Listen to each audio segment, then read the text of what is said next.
What happens when a morning show host asks one simple question and a royal guest loses control on live television? In just 38 seconds, a peaceful interview turned into the most shocking meltdown in morning TV history. Good Morning America was supposed to be another routine morning. The cameras were rolling, the audience was settled in their seats, and Lara Spencer sat across from Prince Harry, ready for what everyone thought would be a friendly chat. The lights were bright, the set looked perfect, and millions of viewers were tuning in from their homes, expecting nothing more than pleasant conversation over coffee. Lara started with a warm smile, the kind she gave every guest. "Thank you so much for being here with us today. We're thrilled to have you." Her voice was calm and welcoming, the voice of someone who had done thousands of interviews before. She leaned forward slightly, her hands folded neatly on the desk between them. "I want to start by asking about your recent charity work. Can you tell our viewers what you've been focusing on lately?" It seemed like the easiest question in the world, the kind of question that any guest would welcome, a chance to talk about something positive, something meaningful. But Harry's face changed almost immediately. His jaw tightened and his eyes narrowed just a fraction. "Is that really what you want to talk about?" he said, his tone sharp enough to cut through the cheerful morning atmosphere. Lara blinked, clearly caught off guard, but she maintained her professional composure. "Well, yes, I think our audience would love to hear about the causes you're passionate about."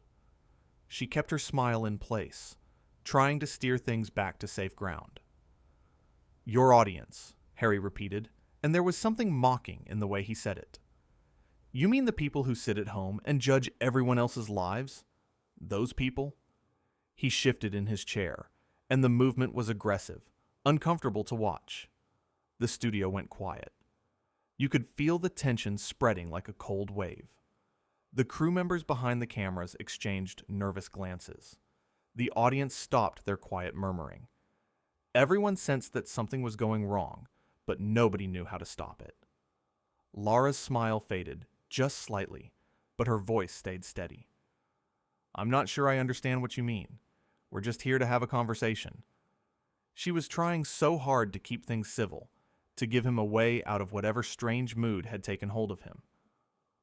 "A conversation," Harry said, and he laughed, but there was no humor in it. "You people don't want conversation. You want sound bites. You want me to sit here and say exactly what you've already written on your little cards."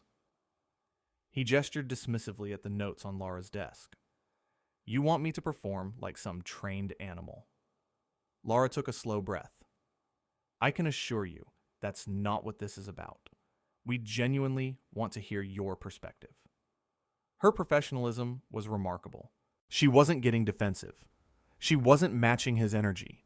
She was trying to de-escalate, to bring things back to normal. But Harry wasn't interested in normal. "My perspective," he said, his voice getting louder, "my perspective is that shows like this are part of the problem. You sit here in your perfect studio with your perfect hair and your perfect questions, and you think you have the right to interrogate people." "I'm not interrogating anyone," Lara said, and for the first time, there was a firmness in her voice. Not anger, but a clear boundary. "I asked you about your charity work. That's hardly an interrogation." The audience was completely silent now. Some people looked uncomfortable. Others looked shocked. The cameras kept rolling because nobody had told them to stop, and the people in the control room were probably frozen, unsure whether to cut to commercial or let this play out. Harry leaned forward, his eyes locked on Lara. "You know what your problem is? You think because you have a TV show, you're important. You think you matter.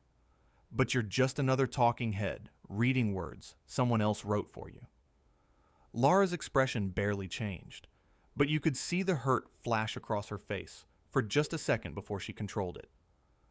"I think we should take a break," she said calmly, looking toward the cameras. "Of course you do," Harry snapped. "Run away when things get uncomfortable. That's what you people do, isn't it?" He stood up abruptly, and his microphone pack pulled against the wire, making a harsh scratching sound through the speakers. You want everyone to believe you're journalists, but you're just gossips with better lighting. Lara stood up too, and when she spoke, her voice was still controlled, still professional, but there was steel underneath it now.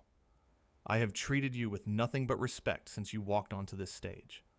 I don't know what's happening here, but this is not acceptable. Not acceptable? Harry's voice was rising to a shout now. I'll tell you what's not acceptable. What's not acceptable is being dragged onto show after show, program after program, having to smile and nod while people like you pick apart every single aspect of my life. What's not acceptable is being treated like public property just because of who I am. Nobody forced you to come here, Lara said, and those words hung in the air like a challenge. She wasn't backing down anymore. She had tried kindness. She had tried understanding, but now she was simply stating facts. You agreed to this interview. We sent you the topics in advance. We've done everything to make you comfortable. Harry's face was red now. Comfortable? You want to talk about comfortable? Nothing about this is comfortable. Nothing about any of this is comfortable. You sit there with your smug little smile, acting like you care, but you don't care. None of you care. You just want ratings. The production assistant was moving toward the stage now, clearly receiving instructions through her headset to intervene. But Harry wasn't finished. You're all the same, he continued, his words tumbling out faster now. Every single one of you in the media. You're parasites. You feed off other people's pain and struggle, and then you act like you're doing some kind of public service. It's disgusting. Lara's patience had finally reached its limit. I'm going to have to ask you to leave, she said, her voice clear and firm. There was no hesitation in her words, no uncertainty. She had given him chance after chance to compose himself, to remember where he was and what he was doing, but he had pushed too far. Ask me to leave? Harry seemed genuinely shocked, as if he couldn't believe someone was standing up to him. You're kicking me off your little show? Yes, Lara said simply. I am. This behavior is completely unacceptable, and I will not allow you to speak to me or my team this way. We invited you here in good faith, and you've done nothing but insult us from the moment you sat down. Good faith, Harry scoffed. There's no such thing as good faith in television. You're all liars and manipulators. Two security personnel were approaching the stage now, moving quickly but calmly. They had clearly dealt with difficult situations before, though probably never one quite like this. One of them touched Harry's elbow gently, trying to guide him away. Harry jerked his arm back. Don't touch me. Do you know who I am? You can't just throw me out like some nobody. And that was the moment that really revealed everything. Not the anger, not the insults, but that one question. Do you know who I am? It was the question of someone who believed they were above consequences, above basic decency, above the rules that everyone else had to follow. Lara stood perfectly still, watching him, and when she spoke, her voice was quiet, but everyone in the studio could hear her. I know exactly who you are, and right now, you're someone who needs to leave my stage. The security personnel were more insistent now, and Harry had no choice but to move. But he kept talking, kept throwing insults over his shoulder as they escorted him toward the exit. This is exactly what I'm talking about. This is the problem with all of you. You can't handle the truth. You can't handle someone calling you out for what you really are. The truth, Lara called after him, and her voice was strong, unwavering, is that you came onto this show looking for a fight. And when I wouldn't give you one, you created it yourself. That says everything anyone needs to know. Harry stopped at the edge of the stage, turning back one more time. You're going to regret this. Do you understand that? You're going to regret treating me this way. Lara didn't flinch. She didn't look scared or worried or intimidated. She just looked tired. Tired of the theatrics. Tired of the entitlement. Tired of someone who thought their title gave them the right to treat people however they wanted. "The only thing I regret," she said, "is that we wasted everyone's time this morning, including yours."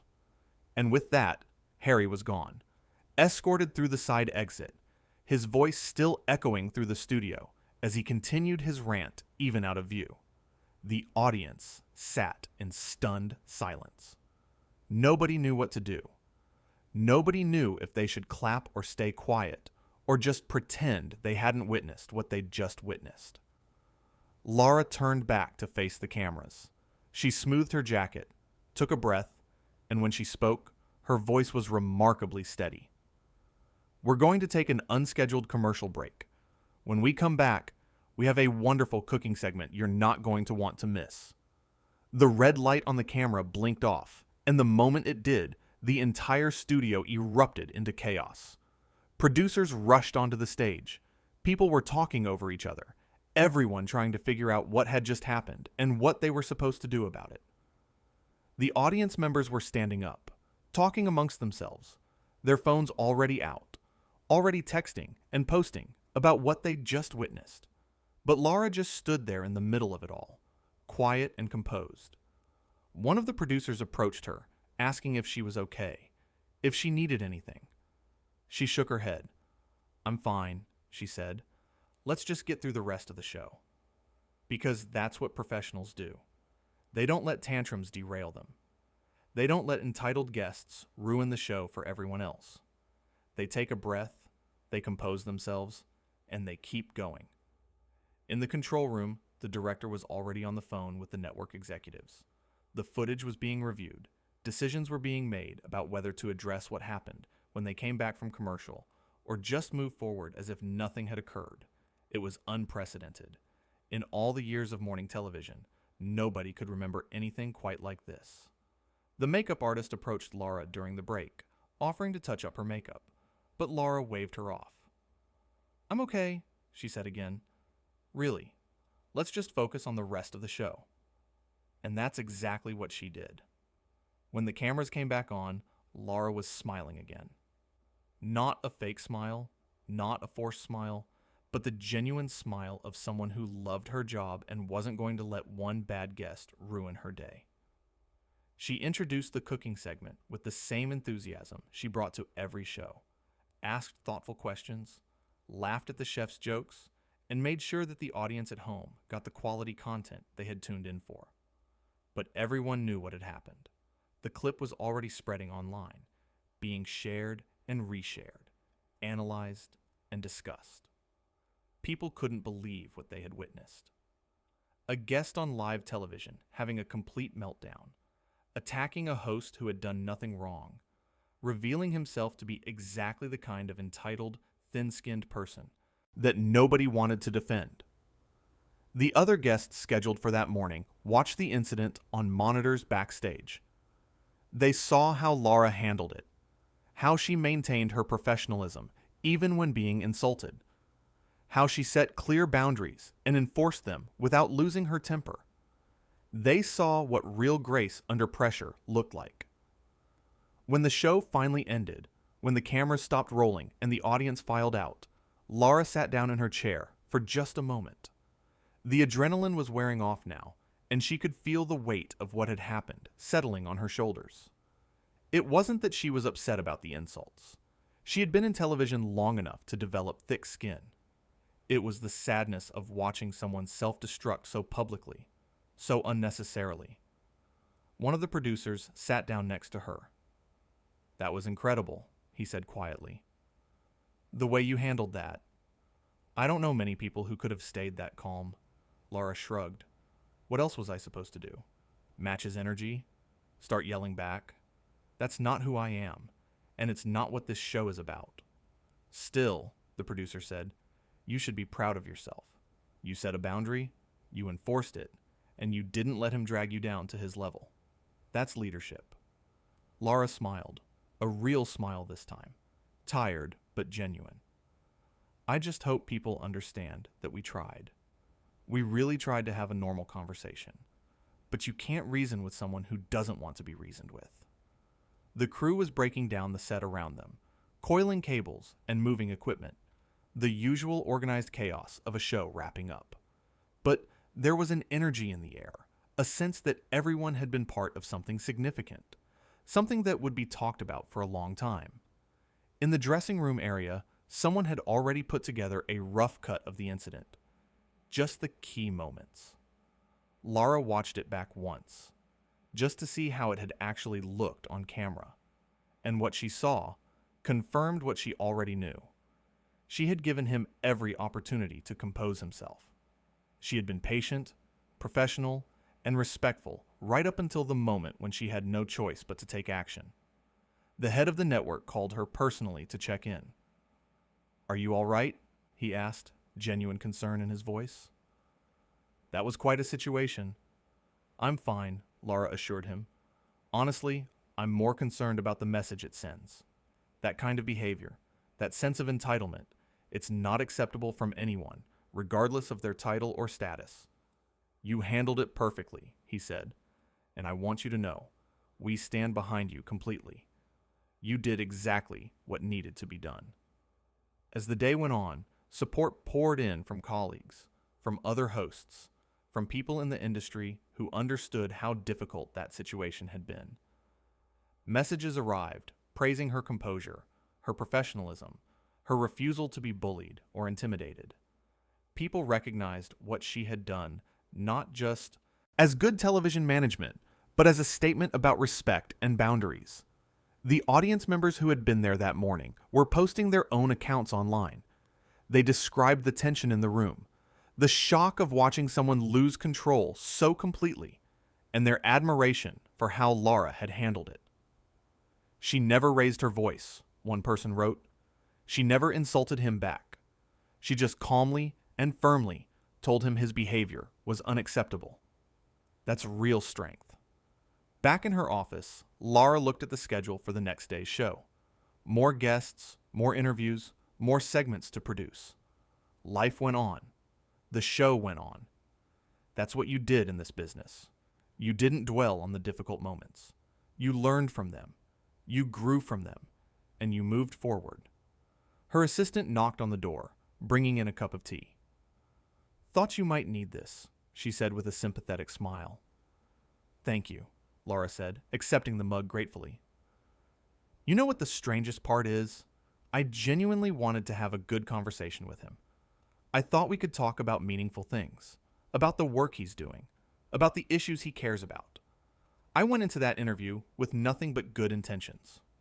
"I know," her assistant said. "Everyone knows that. That's why people are supporting you. Because it's clear that you did everything right, and he was the one who chose to make it ugly." Lara nodded slowly. "I just hope people understand that this isn't about who he is, or his title, or any of that. It's about behavior. It's about how we treat each other. Nobody gets to speak to people that way, no matter who they think they are." And that was the real lesson of the morning. Not about television drama, or viral moments, or scandal, but about basic human decency. About respecting the people around you. About understanding that your frustrations, your bad day, your personal grievances don't give you permission to lash out at people who are just trying to do their jobs. The makeup artist who had worked with Harry before the interview approached Lara later that day. "I just want you to know," she said quietly, "he was difficult from the moment he arrived. Rude to everyone. Acting like we were bothering him just by trying to help him look good on camera. What happened out there didn't come out of nowhere." Lara thanked her for sharing that. It helped to know that the blow-up hadn't been about anything she had done or said. It had been brewing from the start, a storm waiting to break. She had just been unfortunate enough to be the person in the chair when it finally did. As evening approached and the studio emptied out, Lara took one last walk around the set. This space where she had spent so many mornings, had so many wonderful conversations, had helped launch careers and shared important stories. This morning had been an aberration, a moment of chaos in what was usually a place of positivity and connection. Tomorrow there would be more analysis, more discussion, more people weighing in on what had happened. But Lara knew the truth of it. She had done her job. She had maintained her integrity. She had shown that kindness doesn't mean weakness, that professionalism doesn't mean being a doormat, and that sometimes the strongest thing you can do is simply say, "No, this isn't acceptable," and mean it. The lights in the studio dimmed as she headed for the exit. Behind her, the empty chairs sat in neat rows. The cameras stood silent. The stage waited for tomorrow's show. Everything would reset. Everything would be ready to go again. Because that's what they did. They showed up. They did their best. And they treated people with respect. And if someone couldn't handle that, if someone came in looking for a fight or determined to create drama, well, they had learned today that there were consequences for that. That you couldn't just behave however you wanted and expect everyone else to accommodate it. That titles and status didn't exempt you from basic courtesy. Lara stepped out into the cool evening air, leaving the building behind. Tomorrow was a new day, a new show, new guests who would hopefully appreciate the opportunity they were being given. And she would be there, same as always, ready to have real conversations with people who understood that an interview was a privilege, not a platform for tantrums. The incident would be remembered, certainly. It would be talked about and referenced for years to come. But what would really last, what would really matter, was the example she had set. That you could be kind without being weak. That you could be professional without being cold. That you could set boundaries without being cruel. And that, at the end of the day, was what good television was supposed to be about.